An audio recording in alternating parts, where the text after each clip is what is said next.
اپنی بڑی سی گاڑی میں بیٹھے سیٹ فرید پلیٹ بھر کر سیخ کباب اور شامی کباب گرم روٹی سے کھا رہے تھے۔ ان کا بیٹا شہزاد کا ہم عمر ہوگا ملائی بوٹی سے لطف اندوز ہو رہا تھا۔ وہ اکثر اس ہوٹل پر آتے تھے۔ شہزاد اس ہوٹل کے بیرونی حصے میں ویٹر کی نوکری کرتا تھا۔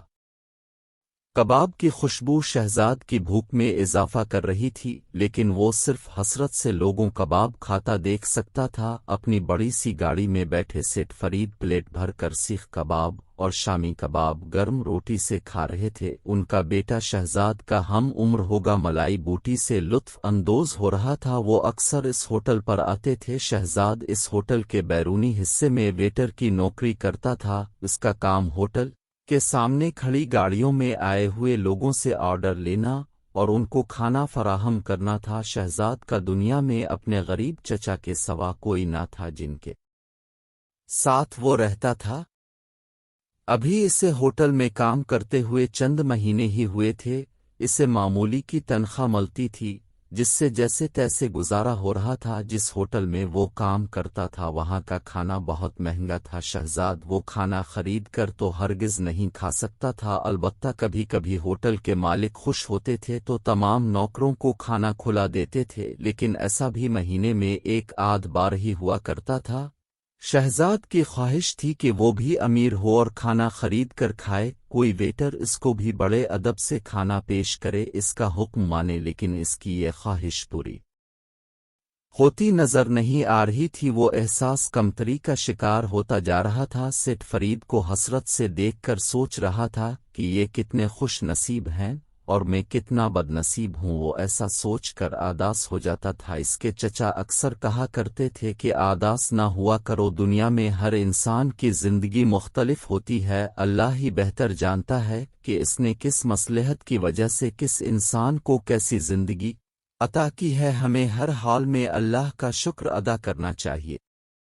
وہ پوچھتا، لیکن چاچا ہم ہی غریب کیوں ہیں؟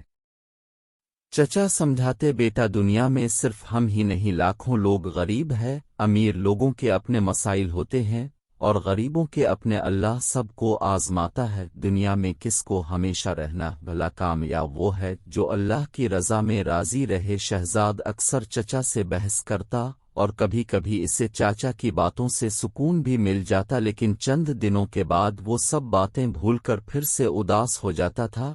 اس دن بھی شہزاد بہت اداسی سے لوگوں کو کھانا کھاتے دیکھ رہا تھا۔ بارش کا موسم تھا، لوگ تفریح کر رہے تھے اور ہجوم بھی بہت زیادہ تھا۔ سیٹ فرید کی گاڑی آ کر رکی، دل ہی دل میں ان کی قسمت پر رشک کر کے اداس ہونے لگا۔ بوجھل قدموں سے وہ سیٹ صاحب کی گاڑی کے پاس کھانے کا آرڈر لینے گیا۔ جی صاحب، کیا کھانا پسند کریں گے؟ شہزاد نے پوچھا۔ سیٹ صاحب کے چہرے پر اداس سی پھیل گئی۔ بیٹا آئس کریم لا دو۔ شہزاد حیران ہوا کیونکہ سیٹ فرید جب بھی آتے تھے کچھ نہ کچھ ضرور کھاتے تھے۔ آج ایسا پہلی بار ہوا تھا کہ وہ صرف آئس کریم کی فرمائش کر رہے تھے۔ اسی دوران ہوٹل کے مالک جو کہ سیٹ فرید کے دوست تھے وہ بھی وہاں پہنچ گئے اور کہا، فرید صاحب آج صرف آئس کریم سے پیٹ بھریں گے کیا؟ سیٹ فرید کی اداس میں مزید اضافہ ہو گیا اور گویا ہوئے، بس بہت کھا پی لیا، اب تو ہم صرف آئس کریم ہی کھا سکتے ہیں۔ وہ کیوں خیریت؟ قمر صاحب نے حیرت سے پوچھا۔ کیا بات قمر صاحب؟